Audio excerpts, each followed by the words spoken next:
வாய்ஸே என்னடா ஆச்சு? உன் கூட இருக்கனால உன் சுய எனக்கும் ஒட்டிச்சுன்னு நினைக்கிறேன். ஏண்டா? ஏன் நம்பரே அடிக்க மாட்டேது. நீ பிறந்த நேரம் சரியில்லை. உன்ட்ட எத்தனை அடி சொல்றது சில்பர் இங்க வைக்காதன்ட்டு. இங்க பாரு, இது நம்ம வேலையை சுலபமாக்கிறோம்.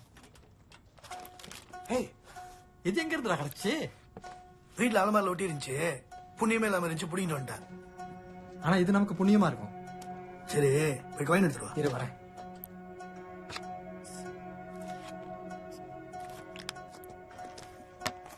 ஓகே கைவி.